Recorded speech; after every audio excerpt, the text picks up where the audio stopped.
अच्छा, अब जो हमारे पास एमसीक्यूज आते हैं, कुछ आते हैं वॉललेस बैक्टीरिया के एमसीक्यूज, ठीक है, जिनके अंदर वॉल्स नहीं है, तो उसके अंदर दो याद कर लें। Urea, ureaplasma, sorry, ureaplasma, and दूसरा कौन सा है? Mycoplasma. ठीक है, हाँ जी, very good doctor Jaya, mycoplasma. तो दो ये इनमें से हैं, यूरिया प्लाज्मा एंड माइक्रोप्लाज्मा, ठीक है। दो ये जो हैं, ये इनकी सेल वॉल नहीं होती है। नॉन सेल वॉल बैक्टीरिया के एमसीक्यूज आए तो याद रखना है, नॉन सेल वॉल जो हैं वो माइक्रोप्लाज्मा एंड यूरिया प्लाज्मा वाले जो हैं, इनके अंदर प्लाज्मा होगा, सेल वॉल नहीं होगी, ठीक है। ये प्लाज्मास वाले जो हैं, इनके अंदर क्या है? इनके अंदर प्लाज्मा है, लेकिन सेल वॉल नहीं है। ये दो चीजें याद रखनी है, नॉन सेल वॉल वाले, ठीक है, सेल वॉल नहीं है। जिनके अंदर, किनके अंदर नहीं है, उनमें प्लाज्मास हैं लेकिन सेल वॉल नहीं है, that is the urea plasma and mycoplasma, ठीक है। नॉन सेल वॉल की बात होगी, फिर उसके बाद हमारे पास आ जाते हैं फ्लेक्सिबल थिन वॉल्स। जो फ्लेक्सिबल थिन वॉल बैक्टीरियाज हैं, जो फ्लेक्सिबल थिन वॉल बैक्टीरियाज हैं वो हैं स्पाइरोकीट्स, ठीक है। ये इनकी फ्लेक्सिबल थिन वॉल है, ठीक है, फ्लेक्सिबल है और थिन वॉल है, और इनको पहनानी क्या पड़ती है? बेल्ट, ठीक है। ये थिन वॉल हैं और इनको पहनानी क्या पड़ती है? बेल्ट। तो स्पाइरोकीट्स में कौन कौन से आ जाएंगे? बी से आ जाएगा बोरीलिया, ठीक है, बोरेलिया जो कि लाइम डिजीज में होता है, बोरीलिया, ठीक है, borrelia that is in the Lyme disease. जो थिन वॉल्ड है उनको पहनानी पड़ती है बेल्ट, और borrelia is with the Lyme disease, ठीक है। एल से है लेप्टोस्पायरा, स्पाइरोकीट्स हैं, और टी से है ट्रेपनोमा। ट्रेपनोमा किसमें, कौन सी डिजीज में होता है? जी, ट्रेपनोमा पैलिडम।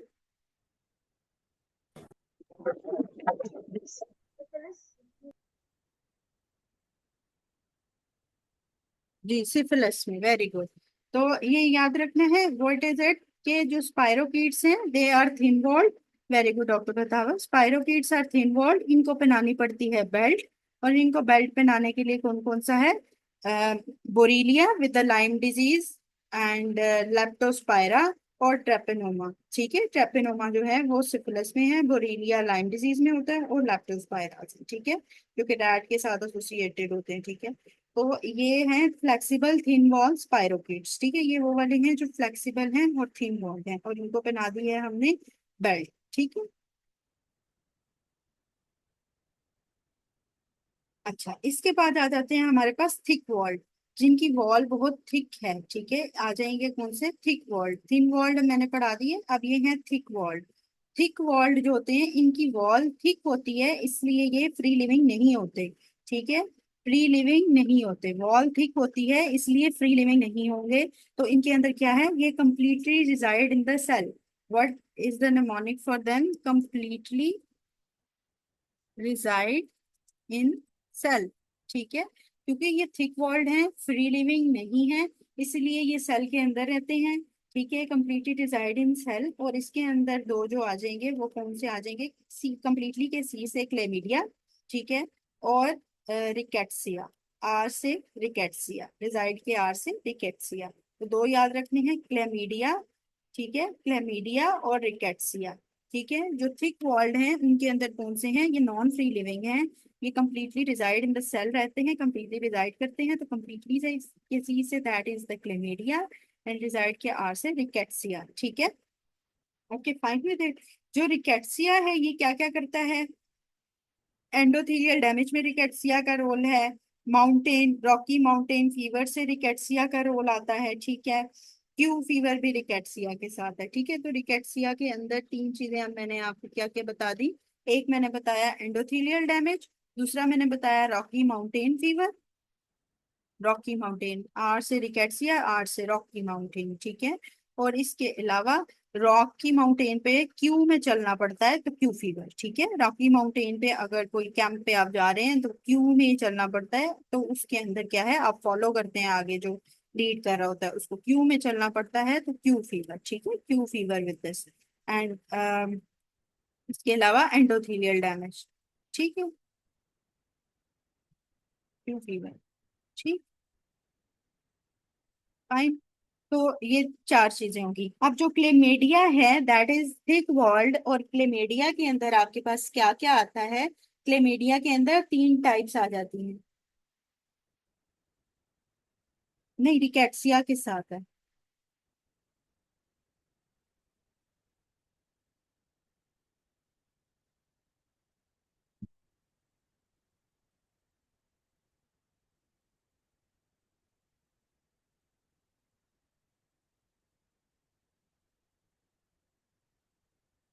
डबल ए में ये कॉक्सेला बुर्नेटी लिखा हुआ है। अच्छा, रिकेट्सिया के साथ भी एमसीक्यूज आए हैं वैसे।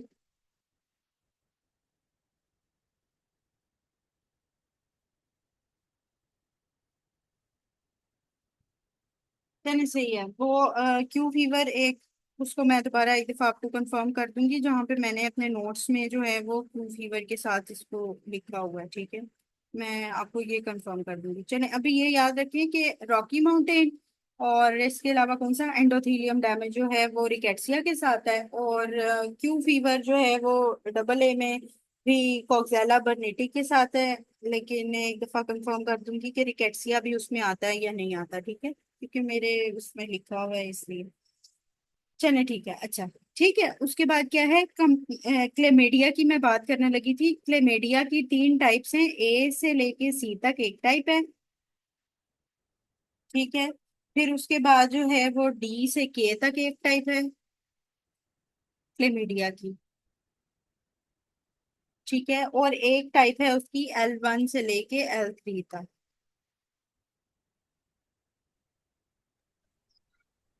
ठीक है, ये तीन टाइप्स हैं क्लेमीडिया की। जो ए से सी तक है वो है क्या, इन्फेक्शन एंड कैटरेक्ट के साथ या ब्लाइंडनेस के साथ। ठीक है, सी से याद कर लो, कैटरेक्ट्स हैं, क्रॉनिक इन्फेक्शंस हैं और ब्लाइंडनेस है। ठीक है, तो सी से क्या, दो सीज आ गई, क्रॉनिक इन्फेक्शन एंड कैटरेक्ट या ब्लाइंडनेस, उससे याद कर लें। ठीक है, तो ये दो आ जाएंगे ए से सी तक वाले में।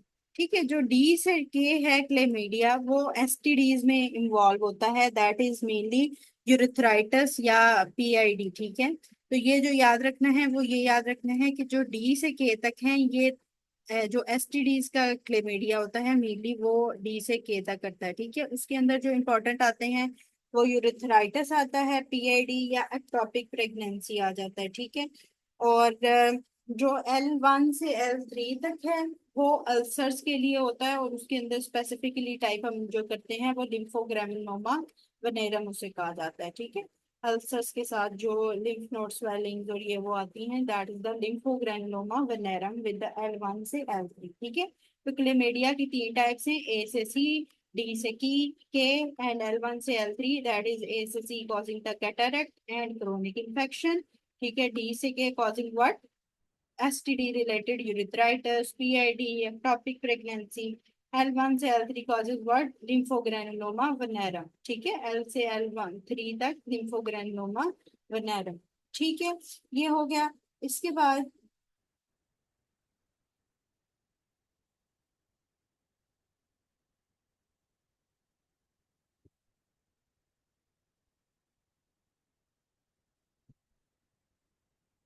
अब क्योंकि मैंने आपको ये अल्सर का बताया है, लिम्फोग्रानुलोमा वेनेरम का। ठीक है, तो इसके अंदर क्या है, लिम्फोग्रानुलोमा वेनेरम के बाद ये अल्सर्स वाली यहाँ पे हम देख लेते हैं, एसटीडीज के साथ जो एसोसिएटेड हैं वो कौन सी हैं और अल्सर्स कौन कौन सी करती हैं। ठीक है,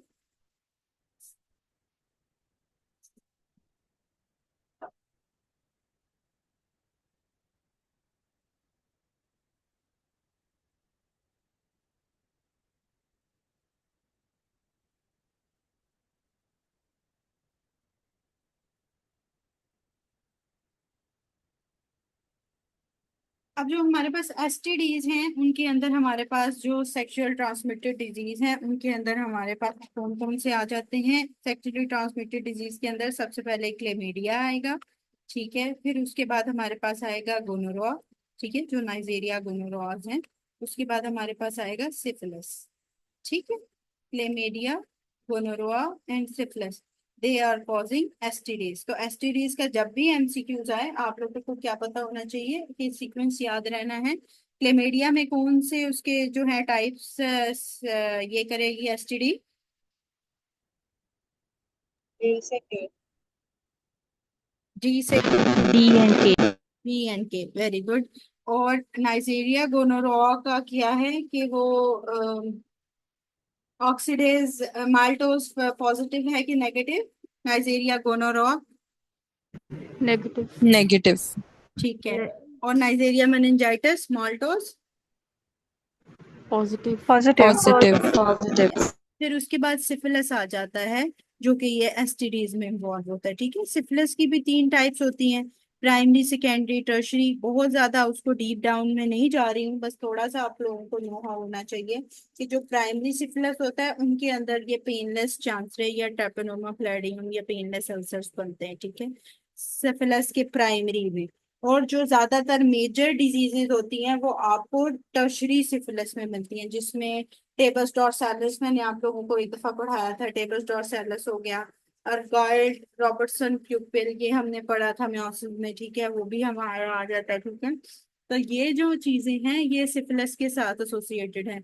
और सिफिलिस के साथ हमने क्या पढ़ा था कि कौन कौन सी लॉस होती है उनके अंदर? लाइट रिफ्लेक्स लॉस होता है या अकोमोडेशन रिफ्लेक्स अकोमोडेशन। लॉस क्या होता है? और लाइट रिफ्लेक्स लॉस ल- होता है और अकोमोडेशन हाँ, रिफ्लेक्स और प्रेजेंट होता है। अकोमोडेशन उनके पास होती है, उनके दिल मुनव्वर नहीं रहते। ठीक है, तो लाइट रिफ्लेक्स उनमें लॉस्ट हो जाता है और अकोमोडेशन रिफ्लेक्स होता है। ठीक है, तो ये जो थोड़ी बहुत चीजें हैं ये टर्शरी सिफिलिस के साथ आती हैं। और अगर मैं बात करूँ सेकेंडरी सिफिलिस की तो इसके अंदर भी गुमास वगैरह आ सकते हैं। ठीक है, और सेकेंडरी सिफिलिस में फीवर और लिम्फेडिनोपैथी के साथ आ जाता है। ठीक है, तो ज्यादातर प्राइमरी सिफिलिस में अल्सर्स का याद रखना है और टर्शरी सिफिलिस में बड़ी बड़ी डिजीजेस जो भी होती हैं वो टर्शरी सिफिलिस में है। तो हम एसटीडीज की मैं बात कर रही थी, क्लेमेडिया गोनोरोआ एंड सिफिलिस है। इसके बाद पेनफुल एंड पेनलेस अल्सर्स की अगर मैं बात करूं तो उसके अंदर क्या है कि पेनलेस एंड पेनफुल अल्सर्स में क्या क्या आ जाता है? एसटीडीज में पेनलेस अल्सर में सिफिलिस आ जाता है। ठीक है, अल्सर्स की मैं बात कर रही हूँ। अब जो पेनलेस अल्सर्स हैं वो कौन करता है? पेनलेस अल्सर सिफिलिस करता है। सिफिलिस के अल्सर्स में दर्द नहीं होती है। ठीक है, जो भी सिफिलिस के अल्सर्स बनते हैं painless ulcers that is caused by the syphilis. ठीक है, लेस से पेनलेस के एस से याद रख लो एंड से कि syphilis causes the painless ulcer. ठीक है, और जो पेनफुल अल्सर होते हैं और लिम्फ नोड भी पेनफुल होते हैं उनके अंदर कौन सा आ जाता है? उसके अंदर जेनिटल हर्पीज आता है। ठीक है, एक दफा मैं ये पिक्चर रिमूव करी पेनफुल पेनलेस ताकि एक वो बना ले अलग से। ठीक है, अच्छा अब ये अल्सर्स की हम टाइप पढ़ने लगे, एक पेनफुल है एक पेनलेस है। ठीक है, ये पेनलेस है अल्सर्स और ये पेनफुल अल्सर्स। ठीक है, पेनलेस अल्सर में पहली कौन सी टाइप पढ़ी हमने? सिफिलिस। ठीक है, फिर पेनलेस अल्सर में हम दूसरी टाइप पढ़ते हैं क्लेमीडिया। ठीक है, क्लेमीडिया। ठीक है, जो एसटीडीज वाले हैं। ठीक है, जो पेनफुल लेस अल्सर्स हैं उसके अंदर एक पड़ा सिफिलिस एक पड़ा क्लेमीडिया। लेकिन क्लेमीडिया में जो लिम्फोग्रेनुलोमा वल्नेरम है लिम्फ नोड्स उसके पेनफुल होते हैं। ठीक है, लिम्फ नोड्स उसके पेनफुल होते हैं। लिम्फोग्रेनुलोमा वल्नेरम जो L1 L3 कर रहा होता है उसके लिम्फ नोड्स जो हैं वो पेनफुल होते हैं। ठीक है, ये चीज याद रखनी है। पेनलेस अल्सर के अंदर क्या क्या आ गया? सिफिलिस आ गया, क्लेमेडिया आ गया। क्लेमेडिया में आगे याद रखना है कि पेनलेस अल्सर है लेकिन लिम्फ नोड लिम्फोग्रेनुलोमा वनैरम वाली जो डिजीज है ये पेनफुल है। ठीक है, लिम्फ नोड पेनफुल है। फिर उसके बाद आ जाता है पेनफुल अल्सर्स। पेनफुल अल्सर्स के अंदर हमारे पास क्या आ जाएगा? दो चीजें आ जाएंगी। ठीक है, इसके अंदर क्या क्या आ जाएगा? HSV, जैसे डॉक्टर रूसा ने बताया HSV2। ठीक है, हर्पीज सिम्प्लेक्स वायरस 2 जो है जो जेनिटल हर्पीज होता है। और HSV1 किसका होता है? HSV1 किसका होता है? ओरोलेबियल। ओरल लिबियल का।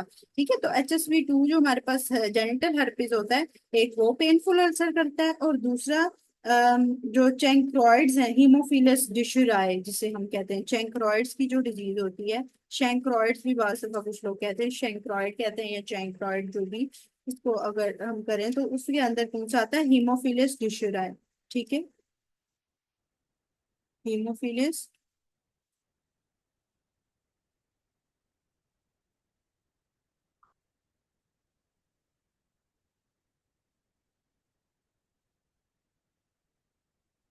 ठीक है, तो पेनफुल अल्सर्स में कौन कौन से आ जाएंगे, HSV2 and haemophilus ducreyi that causes a chancroid. HSV2 के साथ ये है कि क्योंकि ये जेंटल एरिया को कवर करता है, अल्सर्स बनाता है, तो इसके अंदर लिम्फ नोड भी पेनफुल होते हैं। ठीक है, इसके अंदर लिम्फ नोड्स भी पेनफुल होते हैं, लिम्फ नोड। ठीक है, तो इससे याद रखना है कि HSV2 is the painful ulcers with the lymph node positive, और लिम्फ नोड भी पेनफुल होते हैं। और जो हीमोफिलस डिशराई है, इसमें सिर्फ शैंक्रोइड की जो डिजीज है, ये शैंक्रोइड जिसे हम कहते हैं, they are the painful ulcers. ठीक है, तो अल्सर्स के अंदर हमने पेनलेस अल्सर्स किए, that is syphilis and chlamydia, जिसके अंदर लिम्फ नोड जो है वो पेनफुल आ रहे थे। और पेनफुल अल्सर्स के अंदर हमने HSV2 किया, जिसके अंदर लिम्फ नोड भी पेनफुल हैं। और हीमोफिलस डिशराई किया है, जिसमें शैंक्रोइड्स है, जो कि पेनफुल सिर्फ अल्सर्स है। ठीक है, ये समझ आ गई है।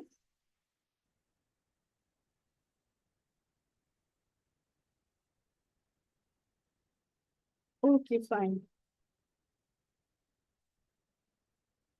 अभी तक ये हम बैक्टीरियोलॉजी को ही डिस्कस कर रहे हैं, जितनी अभी मैक्सिमम जो भी इसमें कवर कर सकी हूँ मैंने वो आप लोगों को बताया है। ठीक है,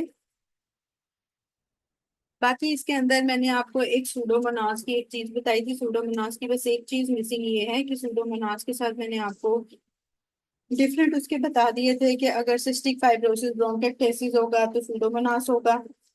उसके आगे ही चीज लिखनी थी, सूडोमोनास का जहाँ पे आपने लिखा है कि सूडोमोनास के अंदर होता है हमारे पास क्या, एक होता है एक्सो और एंडोटॉक्सिन। ठीक है, जो सूडोमोनास अगर वैसे अपने सिम्टम्स शो करता है तो वो होता है एक्सोटॉक्सिन के साथ। ठीक है, तो वो होता है एक्सोटॉक्सिन के साथ जो अपने सिम्टम्स शो करता है। लेकिन अगर सूडोमोनास के साथ फीवर या हाइपोटेंशन आ जाए तो वो काज करता है उसका एंडोटॉक्सिन। ठीक है, तो सूडोमोनास से ये एक्सेप्शन याद रखनी है कि उसके एक्सो और एंडोटॉक्सिन दोनों हैं। और जो एक्सोटॉक्सिन है नॉर्मली वो जो अपने सिम्टम प्रोड्यूस करता है वो एक्सोटॉक्सिन से प्रोड्यूस करता है। लेकिन अगर फीवर और हाइपोटेंशन आ जाएगी तो वो हाइपो में चला जाएगा और वो एंडोटॉक्सिन उसके लिए इन्वॉल्व होगा। ठीक है, सूडोमोनास के साथ। फिर सूडोमोनास के साथ क्या होता है कि फीवर कैसे होता है, टिश्यू निक्रोजिंग फैक्टर और इंटरल्यूकिन 1। इम्यूनोलॉजी में वैसे हम डिस्कस करेंगे इंटरल्यूकिन जो 1, 2, 1, 3, 6, 4 ये सारे जो होते हैं इंटरल्यूकिन किस लिए होते हैं, जो फीवर के लिए होता है वो होता है इंटरल्यूकिन 1, TNF फैक्टर। ठीक है, ये दोनों होते हैं फीवर के लिए मेनली। ठीक है, फीवर के लिए मेनली कौन से हैं, interleukin 1 and tissue necrotizing factor. तो सूडोमोनास अगर नॉर्मली मैं कहूँ किसी को फीवर हुआ है तो उसके अंदर इंटरल्यूकिन 1 जो है, ओवरऑल फीवर में इंटरल्यूकिन 1 को हम प्रेफर करते हैं ऑप्शन में कि इसने फीवर कॉज की है। ठीक है, लेकिन अगर मैं बात करूं कि सूडोमोनास की वजह से फीवर हुआ है तो उसमें टिश्यू नेक्रोजिंग फैक्टर इन्वॉल्व होता है सूडोमोनास के फीवर में, ग्रेटर देन इंटरल्यूकिन 1। ठीक है, तो ये सीक्वेंस याद रखना है। अगर मैं नॉर्मल फीवर की बात करती हूँ तो मैं किसकी बात करती हूँ, interleukin 1 is greater than tissue necrotizing factor. ठीक है, और अगर मैं सूडोमोनास की बात करती हूँ तो उसके अंदर क्या है, tissue necrotizing factor is greater than interleukin 1 for causing fever. ठीक है,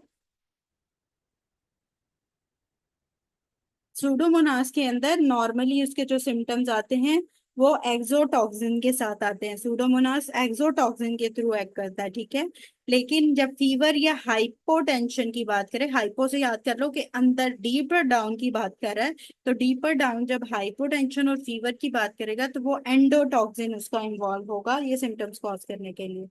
ठीक है,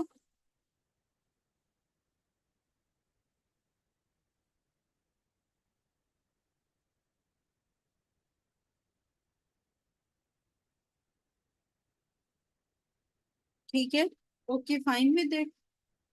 ये होगी हमारी बैक्टीरियोलॉजी के मैक्सिमम एमसीक्यूज जो मैं आपको करवा सकती थी। ठीक है, ये मैंने कोशिश की है कि इसमें ना आपको मैक्सिमम एमसीक्यूज जो आते हैं वो करवा दूं बैक्टीरियोलॉजी के अंदर। ठीक है, बाकी नमूनिया के कुछ एमसीक्यूज आते हैं। ठीक है, निमोनिया के साथ ही वो मैं आगे फर्दर आपको करवा दूंगी डिजीज का एंड पे।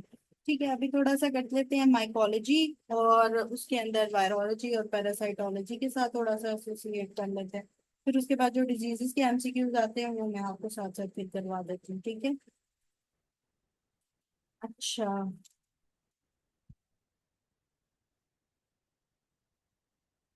नॉर्मल फीवर में जी interleukin 1 is greater than TNF, लेकिन टिश्यू नेक्रोजिंग फैक्टर जो है सूडोमोनास, ऐसे याद कर लो कि टिश्यूज पे एक्ट करता है।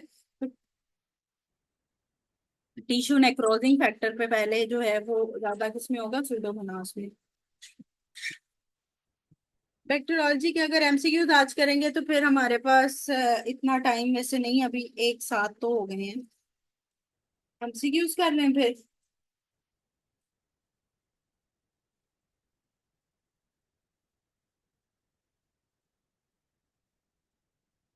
चलिए ठीक है, सही है, फिर बैक्टीरियोलॉजी के जितने आज एमसीक्यूज होंगे फिर हम वो कर लेते हैं।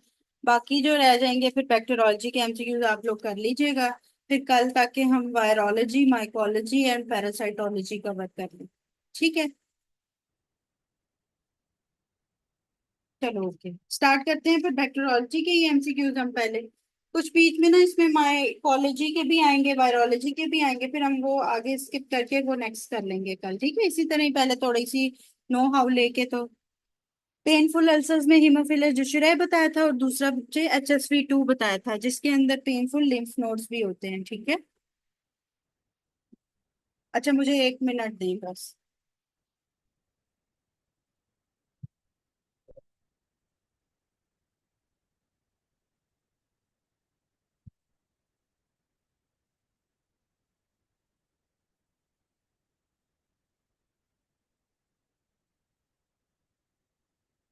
हाँ जी, अब हम एमसीक्यू स्टार्ट करते हैं, page number 1021। Bacteriology double A third edition, question number 1। 80 years old man, bedridden since 1 year, presents with a complaint of fever and cough with a sputum yellowish color. His lower lobe of lung was filled with a pus. Returning to consolidation, his most likely involved organism is the Staph aureus, ठीक है। तो अब ये ना याद कर लें कि जो नमूनिया के अंदर हमारे पास आते हैं वो कौन कौन से आते हैं निमोनिया में। ठीक है, येलो कलर स्पूटम जो है, येलोइश कलर स्पूटम के साथ अगर आएगा तो वो स्टेफ ओरियस होता है, ठीक है, येलो कलर स्पूटम में। उसके बाद गोल्डन येलो पिगमेंट भी बाज दफा स्टेफ ओरियस में आता है, इसके आगे ही आप एमसीक्यूज लिखते जाएं, ठीक है। जो गोल्डन येलो पिगमेंट है या येलो कलर स्पूटम है वो आता है स्टेफ ओरियस में, ठीक है। उसके बाद आ जाता है rusty colour. Rusty colour, rusty जो कलर आएगा वो आएगा स्टेप्टोकोकस नमूनिया में। रस्टी कलर आएगा, ठीक है, ब्राउन या रस्टी कलर आएगा वो किस में आएगा, स्टेप्टोकोकस नमूनिया में। और इसके अलावा Lancet, Lancet diplococci, Lancet diplococci, ठीक है, क्योंकि जो स्ट्रेप्टोकोकस निमोनिया होता है ना ये पेयर शेप में होते हैं, ठीक है, या ये चेन में होते हैं, ठीक है, चेन में। तो लेंसेट डिप्लोकोकाइस जो होते हैं they they are streptococcus pneumoniae, they are causing streptococcus pneumoniae. और इसके अलावा रस्टी कलर जो होगा वो स्ट्रेप्टोकोकस में आएगा। और स्टेफ में कौन सा आएगा, येलो या गोल्डन येलो पिगमेंट आएगा, ठीक है, तो वो आएगा स्टेफलोकोकस में। फिर स्टेप्टोकोकस में कैसे आता है कि निमोनिया हुआ है और उसकी यादाश्त चली गई है, ठीक है, उसको कुछ चीज याद भी नहीं रही, ठीक है, या उसको कोई इन्फेक्शन हुआ था उसके बाद उसकी जो है वो, हाँ जस्ट ही उसमें आ जाएगा, ग्रीन सूडोमोनास आएगा, red mucoid klebsiella, very good doctor दूसरा। तो उसके अंदर क्या आएगा कि स्ट्रेप्टोकोकस का एमसीक्यूज ऐसे भी आएगा जिसके अंदर स्ट्रेप्टोकोकस में वो क्या कहेगा कि उसको मेमोरी उसकी लॉस हो गई है, ठीक है। स्ट्रेप्टोकोकस से याद रख लो कि स्टेप वाइज जो मेमोरी बनती है वो लॉस हो गई है, या जो शॉर्ट टर्म मेमोरी बन रही है वो लॉस हो रही है, जो नई मेमोरी है या पुरानी वो चीजें भूल गया या न्यू चीजें भूल गया, तो उसके अंदर स्टेप्टोकोकस निमोनिया आएगा, ठीक है। और अगर येलो के साथ पूछेगा तो वो स्टेफ ओरियस पूछेगा, ठीक है। बाकी ये डॉक्टर अरूसा ने भी बताया, जो ग्रीन है वो सूडोमोनास है, ग्रीन ब्लू के साथ मैंने सूडोमोनास आप लोगों को बताया था, ठीक है। ब्लू ग्रीन पिगमेंट फ्लोरिसेंट है, ग्रीन की बात कर रहा है तो सूडोमोनास एरिगोनोजा है। एब्सेस की बात कर रहा है तो सूडोमोनास एरिगोनोजा है आफ्टर वेंटिलेटर, ठीक है।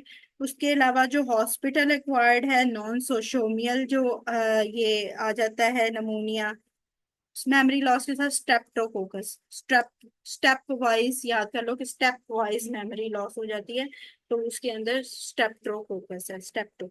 ठीक है। उसके अलावा जो हॉस्पिटल एक्वायर्ड नमूनिया है वो भी स्टेफ ओरियस है। ठीक है, hospital acquired pneumonia staph aureus है। ठीक है। और कम्युनिटी एक्वायर्ड जो नमूनिया होता है वो स्ट्रेप्टोकोकस होता है। ठीक है। तो कम्युनिटी जो है वो आपको अफेक्ट करती है आहिस्ता आहिस्ता। ठीक है। तो उसमें भी याद रख लो कि स्टेप से ही याद कर लो कि स्टेप्टोकोकस जो कम्युनिटी है वो आपको आहिस्ता आहिस्ता अफेक्ट करती है, तो उसके अंदर क्या है, स्टेप्टोकोकस नमूनिया। लेकिन जो हॉस्पिटल है उसमें एकदम ही इन्फेक्शन हो जाता है तो वो स्टेफ जो है वो स्टेफलोकोकस जो है वो एकदम इन्फेक्शन में आ जाएगा। ठीक है।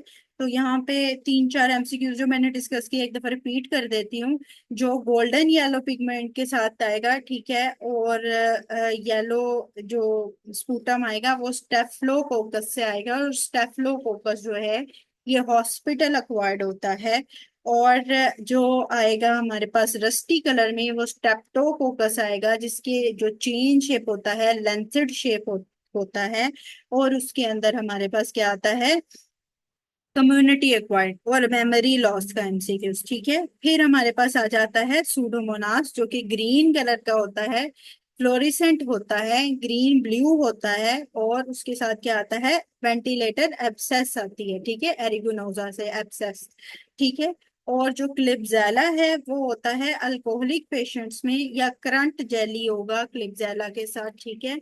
या अल्कोहलिक पेशेंट्स होंगे तो क्लिपजेला के साथ आएगा। ठीक है। तो वो रेड म्यूकोइड भी जो आएगा या करंट जेली आएगा तो वो क्लिपजेला के आएंगे। रेड थिक थिक म्यूकस जो है वो क्लिपजेला बनाता है। ठीक है, करंट जेली अल्कोहलिक। ठीक है। और क्लिपजेला के साथ रेड म्यूकस आएगा। ठीक है। ये इंपॉर्टेंट एमसीक्यूज जो हैं वो याद रखनी है।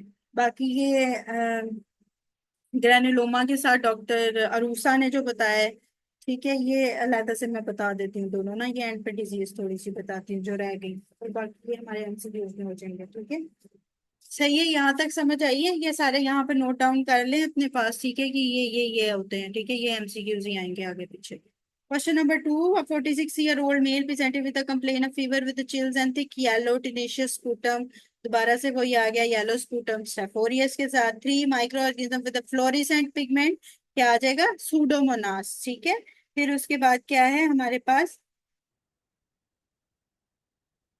और जो येलो सल्फर ग्रेन्यूल्स आते हैं ना वो एक्टिनोमाइकोसिस के साथ आते हैं। ठीक है, ये येलो ग्रेन्यूल्स या सल्फर ग्रेन्यूल्स, ये एमसीक्यूज पांच दफा आया है। अगस्त की अटेम्प्ट में भी लास्ट ईयर था। ठीक है, एक्टिनोमाइकोसिस का कि सल्फर ग्रेन्यूल्स, येलो ग्रेन्यूल्स। ठीक है, और मई की अटेम्प्ट में भी था। ठीक है। तो ये एमसीक्यूज काफी दफा आता है कि येलो सल्फर ग्रेन्यूल्स या येलो ग्रेन्यूल्स जो हैं वो एक्टिनोमाइकोसिस बनाता है। ठीक है, ये वो वाला बैक्टीरिया जो ग्रेन्यूल्स बनाता है। ठीक है। और जो सल्फर ग्रेन्यूल्स बनाता है ये ग्रेनुलोमा विद एब्सेस भी बनाता है। ठीक है। तो एक्टिनोमाइकोसिस के ए से आप याद कर सकते हैं कि जहां पे ये सल्फर येलो ग्रेन्यूल्स बनाता है वहां पे ये ग्रेनुलोमा विद एब्सेस भी बनाता है। ठीक है, एक होता है ग्रेनुलोमा विद एब्सेस और एक होता है ग्रेनुलोमा विद सुपुरेशन। जो नोकार्डिया है, नोकार्डिया जो बैक्टीरिया है, ठीक है, that causes the granuloma with suppuration. ठीक है, लेकिन जो ये एक्टिनोमाइकोसिस इजरायली या ज्यादातर आता है, ठीक है, जो ये वाला आता है वो एक्टिनोमाइकोसिस क्या करता है, ये सल्फर येलो ग्रेन्यूल्स बनाता है जो ग्रेनुलोमा विद एब्सेस जिसे कहा जाता है। ठीक है, तो बाज दफा ग्रेनुलोमा विद एब्सेस का एमसीक्यू आता है, बाज दफा येलो सल्फर ग्रेन्यूल्स का आता है, और जो ग्रेनुलोमा विद सुपुरेशन के साथ है वो नोकार्डिया है। ठीक है। Question number four, a child with profuse diarrhoea 20 episodes per day, shooting star mortality of organism. तो शूटिंग स्टार आपको विब्रो कोलेरा में मिलेगा, और विब्रो कोलेरा कौन सी शेप के होते हैं, कॉमा शेप। Comma shape. और इनमें वाटरी डायरिया होता है कि ब्लडी डायरिया होता है? Watery diarrhoea. Watery watery. Diarrhoea. Question number 5, acute bacterial meningitis causes typical picture of increased protein neutrophils more than lymphocyte, having the rash around the ankles and sign of meningeal irritation. On the basis of gram stain, Dr. Stain started IV ceftriaxone. What are the result? Is the gram negative diplococci. मुझे कोई बताएगा ये किसकी बात कर रहा है? Neisseria meningitis. Nigeria meningitis, very good. Nigeria meningitis causes what? Skin rash के साथ, आपने सीएनएस में पढ़ा था, स्किन रैश के साथ अगर वो बात करेगा तो नाइजेरिया मेनिंजाइटिस की बात करेगा, ठीक है। और they are the gram negative diplococci. Question number 6. Patient in ICU with a CVP pass developed the rash around it. Clusters shows what? Culture shows what? Catalase positive है, Coagulase नेगेटिव है, organism है, ठीक है। What is the way by which the organism cause intravascular symptoms? तो exopolysaccharide है। मुझे ये बताएंगे कि coagulase catalase positive and coagulase negative with CVP कौन सा होगा? Epidermis. Epidermis, streptococcus, staphylococcus epidermis, ठीक है। और दूसरा कॉगुलेज नेगेटिव कौन सा था? सेप्रोफाइटिकस। Saprophyticus, very good. तो मैंने एपिडर्मिस के साथ आपको स्किन के साथ सीवीपी के साथ ये बताया था कि जो सेप्टोकोकस एपिडर्मिस है वो उसमें होगा, और इसमें एक्सोपोलीसेक्राइड जो है वो कॉज करता है ये intravascular symptoms. Question number 7, a person got a prick and the finger was tender, painful and red. Later pus developed at the site. Culture shows Staph aureus. How it escaped the phagocytes? तो EFB secrete करता है extracellular fibrinogen binding protein staph aureus, ठीक है। Steph Orius जो है ये cause कैसे करता है? स्टेफ ओरियस के अंदर होती है प्रोटीन ए। विरुलेंस फैक्टर जो स्टेफ ओरियस के अंदर होता है, विरुलेंस फैक्टर स्टेफ ओरियस में वो होती है protein A. Protein A greater than coagulase, ठीक है। तो स्टेफ ओरियस के अंदर क्या होता है? ये प्रोटीन ए होती है जो कि विरुलेंस फैक्टर कॉज करती है ग्रेटर देन कॉगलेस, ठीक है। और इसके अलावा ये extra cellular fibrinogen binding protein को रिलीज करता है जो कि वाइटामिन जो सी टर्मिनल्स के साथ जाके बाइंड करते हैं और आगे से फिर रिएक्शन करते हैं, ठीक है। तो अगर विरुलेंस ऑफ स्टेफ ओरियस की बात करेंगे तो उसके अंदर याद रखना है कि कौन सा आ जाएगा? Protein A, that causes the virulence of staph aureus greater than coagulase, ठीक है। और अगर उसके मतलब के फेगोसाइटोसिस को वो एस्केप कैसे करेगा? तो उसके अंदर वो क्या रिलीज करता है? Extra cellular fibrinogen binding protein होती है जो वो फेगोसाइटोसिस को जिस तरह वो रिलीज करता है, ठीक है। Question number 8. A person went to Thailand and presented with a diarrhea which is watery and large in amount in stool sample. Donut shaped cyst are found. तो जो cyst donut shaped है वो क्रिप्टोस्पाइरोडोसिस करता है, ठीक है। वाटरी डायरिया करता है, थाईलैंड के साथ है, ठीक है। थाईलैंड के साथ जो हमारे साथ एसोसिएशन आती है मोस्ट प्रोबेबली वो HIV के साथ एसोसिएशन आती है, ठीक है। दूर से हो गया है और फिर उसके बाद उसको HIV या एड्स हो गया, ठीक है। और उनके अंदर जो है वो हमारे पास जो ज्यादातर आता है वो ये आता है क्रिप्टोस्पाइरोडोसिस, ठीक है। तो डोनट शेप सिस के अंदर हमारे पास जो वाटरी डायरिया आता है थाईलैंड से अगर हो गया है तो HIV के साथ अगर बात करेगा तो वो क्रिप्टोस्पाइरोडोसिस की बात करेगा, ठीक है। फिर इसके अंदर एमीबिएसिस लिखा हुआ है, जो फ्लास्क शेप अल्सर्स बनते हैं वो एमीबिएसिस में बनते हैं, ठीक है। फ्लास्क शेप्ड अल्सर्स, ठीक है। फ्लास्क शेप्ड जो अल्सर्स बनते हैं वो बनते हैं एमीबिएसिस में। और जो बायलोब क्रीसेंट की बात करें, बायलोब की बात करें या पियर शेप की बात करें तो वो किस में होता है? गियार्डियसिस में, ठीक है। गियार्डियसिस में। और बैसिलस सिरलस जो है ये होता है आपका राइस के साथ एसोसिएटेड। बैसिलस सिरलस जो ऑप्शन डी लिखी हुई है, बैसिलस सिरलस, ये राइस को दोबारा से अगर चावलों को रीहीटेड राइस में चावलों को दोबारा गर्म करेंगे तो उसके अंदर जो है वो बैसिलस सेरेस है, ठीक है। तो इसमें दोबारा से एक दफा बता देती हूँ क्या क्या आ जाएगा। जो क्रिप्टोस्पाइरोडोसिस है ये HIV के साथ, ये थाईलैंड के साथ कहीं से हो गया है, वहां से है। क्यारियसिस क्रीसेंट शेप्ड है या फिर बायलोब है या पियर शेप्ड है, ठीक है। क्रीसेंट भी है या पियर है शेप और बायलोब है। और जो फ्लास्क शेप बनते हैं अल्सर्स वो अमीबियसिस में बनते हैं, ठीक है। और bacillus cereus is associated with what? जी, bacillus cereus is associated with Reheated rice. और इसके अलावा अगर मैं ये बोलूं कि एक ऐसा है पेशेंट जिसको डायरिया भी है और लंग इन्फेक्शन भी हो रहा है और उसके क्लोराइड चैनल्स अफेक्टेड हैं, स्वेट क्लोराइड टेस्ट हमने किया है और उसमें वो पॉजिटिव आ रहा है, तो कौन सी डिजीज होगी? जी, cystic fibrosis. Cystic cystic fibrosis. Fibrosis. अगर मैं यही बात करूं कि एक पेशेंट है जिसको डायरिया है, पैल्पिटेशन है, स्वेटिंग है, ठीक है, और वेट लॉस की हिस्ट्री है, तो उसके अंदर कौन सी डिजीज हो सकती है? Hyperthyroidism. Very good, very good, very good. ठीक है, okay. Question number 9, the greenish vaginal discharge is by, तो सूडोमोनास ग्रीन है। ठीक है। 10, common cause of otitis media in children, जो कानों की खराबी है वो स्ट्रेप्टोकोकस निमोनिया के साथ है। Question number 11, virulence factor of staph aureus is what, तो protein A is greater than coagulase. ठीक है, protein A is greater than coagulase. Question number 12, sulfur granules containing what? Actinomycetes. Yellow granules, sulfur granules, actinomycete. Granuloma with abscess, actinomycetes. Question number 11, triad of sinus bradycardia of absolute neutropenia and hepatosplenomegaly किसमें मिलती है? Typhoid में। Typhoid के test कौन से होते हैं? Basu. Basu. Very good, Basu. जिसने बासु बताया वो बताए, इसको कंप्लीट करे बासु को। पहले वीक में कौन सा है, दूसरे में, तीसरे में? Blood culture. Blood culture. दूसरे में वाइडल टेस्ट। एग्लूटिनिन। टेस्ट, ठीक है। तीसरे में stool culture. Stool culture and then urine culture. Urine culture. Very good. Urine culture. Question number 12, which one can be the normal flora of the respiratory tract, तो normal flora respiratory tract में H influenza है। ठीक है। Question number 14, diphtheria growing जो media होता है वो कौन सा है? लोफर है।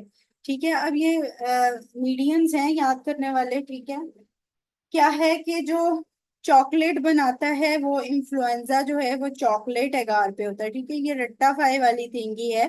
ठीक है, इसको भी रट्टा लगाना है आप लोगों ने कि जो चॉकलेट जो बना रहा है, ठीक है, हैरी है वो चॉकलेट बनाता है। ठीक है, ऐसे याद कर लो कि हैरी है जो चॉकलेट बनाता है।